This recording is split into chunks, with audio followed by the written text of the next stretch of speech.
हिरण्यकेशः आपरणखात् सर्व एवं सुवर्णः। इसके द्वारा आदित्य मंडलांगत पुरुष को सुवर्णमय दाढ़ी मूंछों वाला, सुवर्ण सदृश केशों वाला तथा नख से लेकर केशाग्र भाग पर्यंत सारा का सारा सुवर्ण में प्रकाशमय ही बताया गया है। अतः वह हिरण्यमय पुरुष साक्षात शंभु ही है। अब अहमस्मि परम ब्रह्म परा परा परात्मरम इस वाक्य का तात्पर्य बताता हूँ, सुनो। अहम पद के अर्थभूत सत्यात्मा शिव ही बताए गए हैं। वे ही शिव मैं हूँ ऐसी वाक्यार्थ योजना अवश्य होती है। उन्हीं को सबसे उत्कृष्ट और सर्वस्वरूप परब्रह्म कहा गया है। उसके 3 भेद हैं, पर, अपर तथा परात्पर। रुद्र, ब्रह्मा और विष्णु, ये 3 देवता श्रुति ने ही बताए हैं। यही क्रमशः पर, अपर तथा परात्पर रूप है। इन तीनों से भी जो श्रेष्ठ देवता हैं, वे शंभु परब्रह्म शब्द से कहे गए हैं। वेदों, शास्त्रों और गुरु के वचनों के अभ्यास से शिष्य के हृदय में स्वयं ही पूर्णानंदमय शंभु का प्रादुर्भाव होता है। संपूर्ण भूतों के हृदय में विराजमान शंभु ब्रह्मरूप ही है। वही मैं हूँ, इसमें संशय नहीं है। मैं शिव ही संपूर्ण तत्व समुदाय का प्राण हूँ। ऐसा कहकर स्कंद जी फिर कहते हैं, मुने, मैं शिव आत्म तत्व, विद्या तत्व और शिव तत्व इन तीनों का प्राण हूँ। पृथ्वी आदि का भी प्राण हूँ। पृथ्वी आदि के गुणों तक का ग्रहण होने से ये समझ लो कि यहाँ सारे आत्म तत्व गृहीत हो गए। फिर सबका ग्रहण विद्या तत्व और शिव तत्व का भी ग्रहण कराता है। इन सब तत्वों का मैं प्राण हूँ। मैं सर्व हूँ, सर्वात्मक हूँ। जीव का भी अंतर्यामी होने से उसका भी जीव आत्मा हूँ। जो भूत, वर्तमान और भविष्य काल है, वो सब मेरा स्वरूप होने के कारण मैं ही हूँ। सर्वो वै रुद्रहा, सब कुछ रुद्र ही है। ये श्रुति साक्षात शिव के मुख से प्रकट हुई है। अतः शिव ही सर्वरूप है, क्योंकि उन्हीं का इन समस्त उत्कृष्ट गुणों से नित्य संबंध है। अपने और पराये के भेद से रहित होने के कारण मैं ही अद्वितीय आत्मा हूँ। सर्वम खल्विदम ब्रह्म, इस वाक्य का अर्थ पहले बताया जा चुका है। मैं भावरूप होने के कारण पूर्ण हूँ। नित्य मुक्त भी मैं ही हूँ। पशु यानी कि जीव मेरी कृपा से मुक्त होकर मेरे स्वरूप को प्राप्त होते हैं। जो सर्वात्मक शंभु है वही मैं हूँ। मैं शिवरूप हूँ, वामदेव। इस प्रकार संपूर्ण वाक्यों के अर्थ भगवान शिव ही बताए गए हैं। ईशावास्योपनिषद की श्रुति के 2 वाक्यों द्वारा प्रतिपादित अर्थ साक्षात शिव की एकता का ज्ञान प्रदान करने वाला होता है। गुरु को चाहिए कि शिष्यों को इसका आदर पूर्वक उपदेश करे।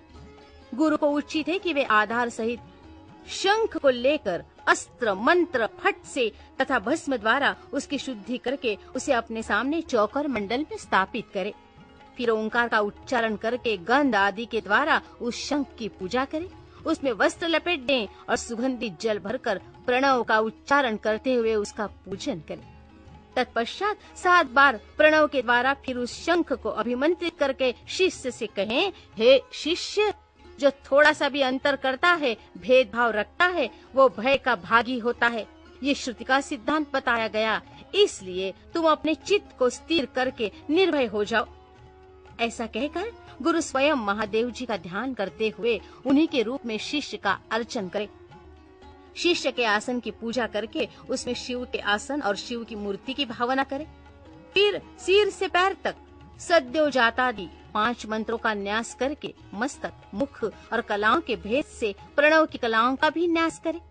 शिष्य के शरीर में 38 मंत्र रूपा प्रणव की कलाओं का न्यास करके उसके मस्तक पर शिव का आवाहन करे। तत्पश्चात स्थापनी आदि मुद्राओं का प्रदर्शन करे। फिर अंगन्यास करके आसन पूर्वक 16 उपचारों की कल्पना करे। खीर का नैवेद्य अर्पण करके ओम स्वाहा का उच्चारण करे। कुल्ला और आचमन कराए। अर्घ्य आदि देकर क्रमशः धूप दीपारी समर्पित करे। शिव के 8 नामों से पूजन करके वेदों के पारंगत ब्राह्मणों के साथ ब्रह्म विदार्थ प्रोति परम इत्यादि ब्रह्मानंद वल्ली के मंत्रों को तथा भृगुवे वारुणिहा इत्यादि भृगुवल्ली के मंत्रों को पढ़े।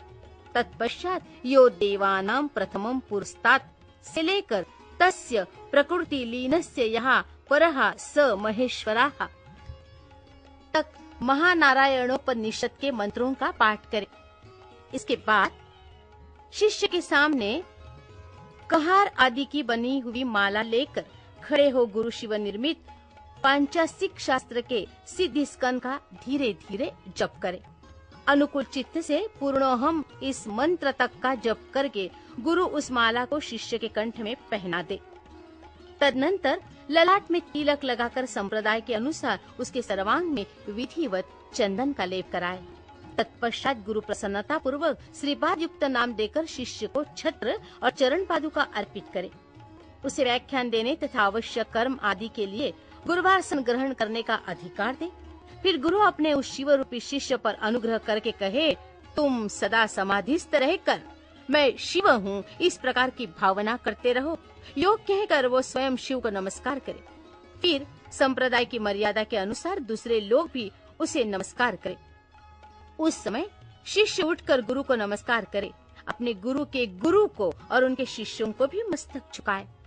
इस प्रकार नमस्कार करके सुशील शिष्य जब मौन और विनीत भाव से गुरु के समीप खड़ा हो, तब गुरु स्वयं उसे इस प्रकार का उपदेश दे, बेटा आज से तुम समस्त लोकों पर अनुग्रह करते रहो। यदि कोई शिष्य होने के लिए आए तो पहले उसकी परीक्षा कर लो, फिर शास्त्र विधि के अनुसार उसे शिष्य बनाओ। राग आदि दोषों का त्याग करके निरंतर शिव का चिंतन करते रहो। श्रेष्ठ संप्रदाय के सिद्ध पुरुषों का संग करो, दूसरों का नहीं। प्राणों पर संकट आ जाए तो भी शिव का पूजन किए बिना कभी भोजन न करो। गुरु भक्ति का आश्रय ले सुखी रहो, सुखी रहो। मुनीश्वर वामदेव, तुम्हारे स्नेहवश अत्यंत गोपनीय होने पर भी मैंने ये योग पट्ट का प्रकार तुम्हें बताया है। ऐसा कहकर स्कंद ने यतियों पर कृपा करके उनसे सन्यासियों के क्षौर और स्नान विधि का वर्णन किया।